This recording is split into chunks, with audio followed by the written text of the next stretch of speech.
Assalamualaikum warahmatullahi wabarakatuh. Sebelum memasuki materi, saya akan memperkenalkan diri terlebih dahulu. Perkenalkan, nama saya Dea Sekar Amelia dengan NIM 0562138888 Fakultas Keguruan dan Ilmu Pendidikan.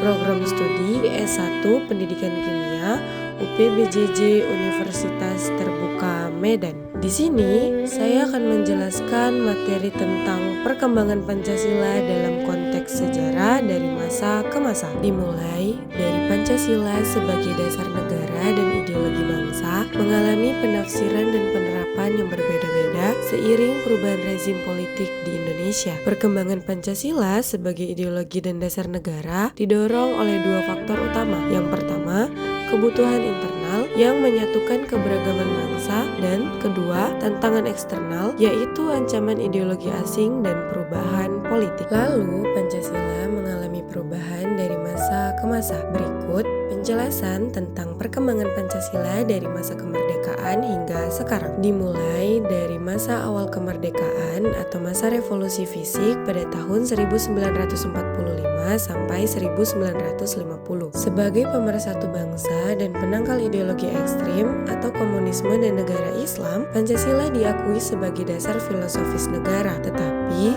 langsung diuji oleh ancaman ideologis pada masa kelahirannya. Selanjutnya, Pancasila mengalami perkembangan lagi pada masa RIS atau Republik Indonesia Serikat pada tahun 1949 sampai 1950. Bentuk negara berubah menjadi federal, namun Pancasila tetap dipertahankan sebagai dasar negara. Setelah RIS dibubarkan, Indonesia kembali menjadi negara kesatuan dan Pancasila tetap menjadi ideologi utama. Pancasila mengalami perkembangan kembali pada masa kabinet parlementer pada tahun 1950 sampai 1965. Di sini, Presiden Soekarno menetapkan Dekret Presiden 5 Juli tahun 1959 kembali ke Undang-Undang Dasar tahun 1945 serta mengganti parlementer menjadi demokrasi terpimpin. Pancasila dijadikan alat revolusi bukan sebagai dasar hukum yang sakral. Dan akhirnya periode ini berakhir dengan gerakan 30 September Partai Komunis Indonesia atau yang sering dikenal dengan nama G30 SPKI. Selanjutnya, kita memasuki masa Orde Baru pada tahun 1966 sampai 1998, di mana Pancasila digunakan sebagai alat stabilisasi politik dan pembangunan. Pancasila diperkenalkan sebagai pedoman penghayatan dan pengalaman Pancasila. Di sini, Pancasila dijadikan ideologi tunggal, namun sering disalahgunakan untuk membungkam kritik. Akibatnya, penafsiran Pancasila dibatasi oleh negara dan menekan adanya pluralisme politik. Dan akhirnya, sampailah kita pada masa sekarang atau pasca reformasi pada tahun 1998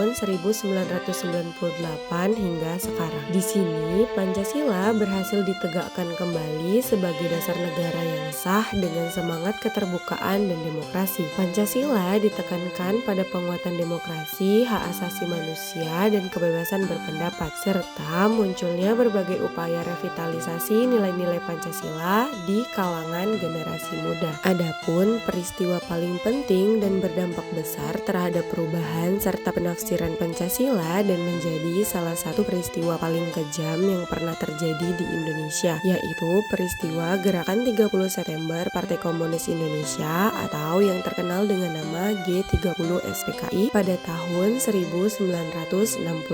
Peristiwa ini menjadi titik balik utama yang memisahkan era Orde Lama dengan Orde Baru, mengubah secara drastis cara Pancasila dipandang, diajarkan, dan diterapkan di Indonesia selama lebih dari 3 dekade. Peristiwa G30 SPKI pada tahun 1965 adalah momen bersejarah yang mengubah Pancasila dari sekedar dasar negara yang diperjuangkan keberadaannya. Lalu nilai Pancasila yang tercermin dalam perkembangan Pancasila dari masa ke masa yaitu 1. Nilai persatuan Indonesia yang terdapat terdapat dalam sila ketiga, yaitu nilai ini selalu menjadi tameng utama terhadap ancaman disintegrasi dan ideologi ekstrim. Sejarah membuktikan bahwa Pancasila selalu kembali pada perannya sebagai pemersatu bangsa yang majemuk. Lalu yang kedua yaitu nilai ketuhanan yang Maha Esa yang terdapat dalam sila ke-1, yaitu nilai ini menegaskan bahwa Indonesia bukanlah negara sekuler murni, tetapi juga bukan negara agama tertentu, melainkan negara yang mengaku dan menjamin kebebasan beragama berdasarkan nilai-nilai ketuhanan yang beradab. Lalu refleksi pribadi bagi generasi muda terhadap perkembangan Pancasila dari masa ke masa, yaitu 1. Menghayati nilai aktualisasi dalam diri, menginternalisasi nilai-nilai Pancasila tidak dalam bentuk proyek atau program pemerintah. 2. Merespon tantangan Pancasila di era digital. 3. Memahami sejarah, melawan amnesia sejarah, mengakui bahwa Pancasila bukanlah ideologi yang stagnan, melainkan hasil perjuangan dan kompromi yang melewati berbagai ujian.